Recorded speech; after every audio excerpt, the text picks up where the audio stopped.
Boundaries? What are those? This is the story of one of the few times I tried to play tabletop games online. It's also a good part of why I gave up doing that. These events occurred over a decade ago on a now defunct rollerplay forum. There was a main forum for socializing and setting up games, and then separate subforums for each individual games. When I stumbled into it, there were no new games on offer, but one of the D&D games had an opening after one of their prior players had left. After giving it a look over, I applied to join, figuring it looked like a good opportunity. That I'm posting here should tell you it did not end well. This story chiefly concerns 4 of the people involved. Besides myself, there were 2 other players who are not a part of this story, and are more collateral damage to it. Rogue.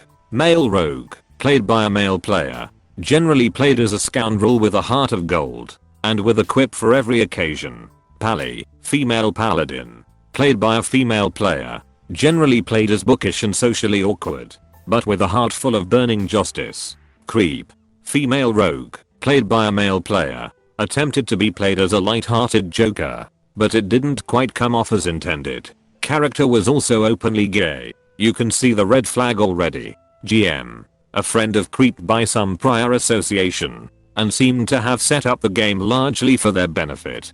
Decent GM if a bit naive and easily walked over. More red flags ahoy. Anyway, the campaign gets underway and at first is actually pretty fun. Because it's forum based, there's a lot of side posts about character interaction and such away from the main adventures and story. The GM actively encouraged this, and it was a lot of fun as character and relationship building became as important as the main story. From these little bits, 2 things became apparent. The first was that there was some mic attraction going on between Rogue and Palla's characters. The 2 spent a lot of time together, had a lot of character interaction, would have long conversations about all manner of things and so on. They had a real opposites attract thing going on, as if it was some sort of D&D rom-com. This had been going on since before I joined, so it wasn't like it was a new thing at all. The second was that Creep's character was, well, a creep. They leered at every female NPC the GM provided,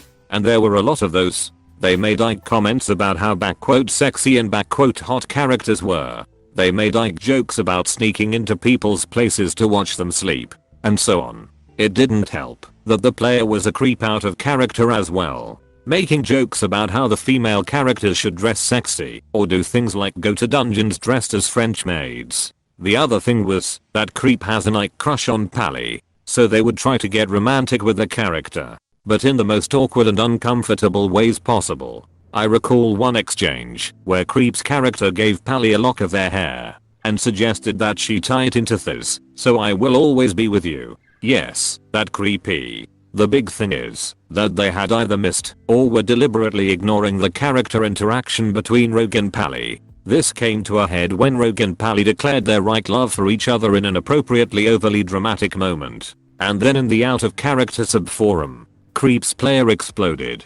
They accused Rogue's player, not the character, of stealing her from me, with the very real implication that Creep was talking about Palla's player, not the character as well. Rogue pointed out that this was stuff that had been going on for months, and that Creep should have noticed that these 2 characters were obviously involved with each other. Pally then pointed out that her character was straight to boot, and that as such, they had no romantic interest in a stalker lesbian. This poop show went on for several days, during which time nothing got done. Creep was now openly attacking Rogue's player, in essence going after him for something that had happened At the same time, he was getting very possessive of Palla's character. Eventually, GM tried to calm the situation and said that everyone should talk this over by PM and then we'd try to get things back on track. I logged in the next day to find that the game subforum had been locked by the GM and that nobody could post on any of the threads.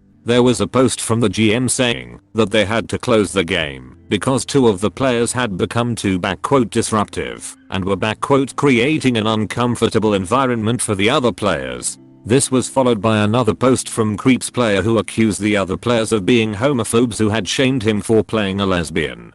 TLDR. Character's creepy advances rejected. Player blows up out of character and blurs boundaries. They then get the GM to shut down the game while blaming others for causing problems. Where did the rocket launcher come from? A Cyborg Minotaur Story. Growing up, I was always a fan of Dungeons and Dragons. I was lucky enough to have a copy of the original Monster Manual, which stayed with me all the way until we moved to Missouri and my grandparents' church found out about it and burned it in a steel drum in our backyard.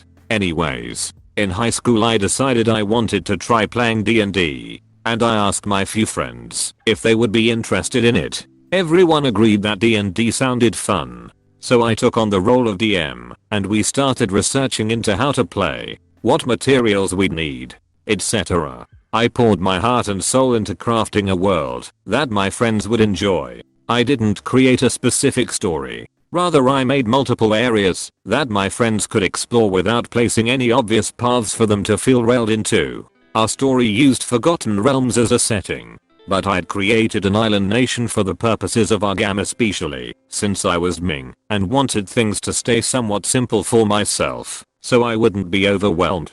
I was so into making everything perfect for my friends that I even bought construction paper and dropped rice onto it to make the island map look more natural. Things seemed to be going well for everyone, and my friends were studying character creation and possible backstories. And this is where the first glimmers of a problem began to shine. One of my friends was having a little bit of difficulty deciding on a race and class, and changed his mind daily on what he wanted. Nothing seemed to appease my friend, and every class he would finally decide on became a bad idea by the next day. After about a month of constantly changing his mind, and with our first session only a month away, he finally approached me and asked if he could branch out from the vanilla classes and races. My first initial thought was to say no, because I wanted to keep things as simple as possible so we could become experienced with D&D before moving on to harder rules, and Concept was adamant that he just wouldn't be able to enjoy the game if he couldn't be who and what he felt like he should truly be playing. In exasperation, I told him that I would allow him to branch out, but he had to keep it within reason and it had to be appropriate for our fantasy setting. My friend and I didn't speak about D&D much after that, until a few days before our first session was to take place in my backyard, when my friends and I got together at lunch to discuss our characters. I found out that my friend had finally decided on his character, a Cyborg Minotaur warrior who had been left stranded on the island nation after an interdimensional rift ripped him from his homeland. After years of wandering the islands and being shunned at every town, the Cyborg Minotaur realized that there was no town that would accept him, and no ship would take on a monster as a passenger, leaving him trapped on the islands and restricted to traveling at night on the large bridges that connected each island. I was understandably annoyed that he would want a cyborg in our fantasy setting, especially since we'd all agreed on keeping advanced technology out of the game and strictly doing swords and sorcery. My friend wasn't having it. He argued and insisted and pleaded. He simply had to be a Cyborg Minotaur. In the interests of trying to make things work for everyone, I decided to let it go.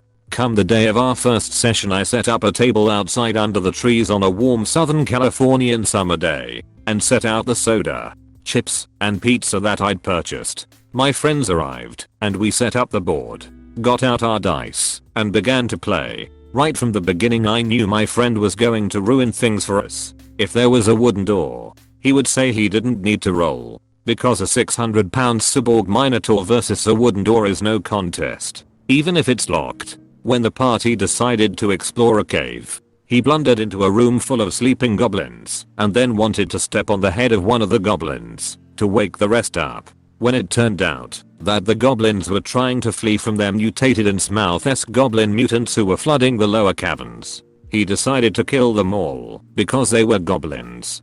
To my other friends' credit, they tried to put up with the game and play along as well as possible, and they seemed happy enough with my DMing. Even if I sometimes had to stop and reference things in my DM guide, annoyances with the Cyborg Minotaur aside, everything was going well until they reached the Lovecraftian horror I had created that was behind the creation of the goblin mutants. I had designed a few different instances of the boss monster for my friends based on what level I thought they would be at, because I wanted the fight to be difficult, but fair and interesting enough to keep everyone coming back. The fight was progressing well with spells flying, bioluminescent tentacles thrashing, swords glistening with itcher. That is, until the Cyborg Minotaur stated.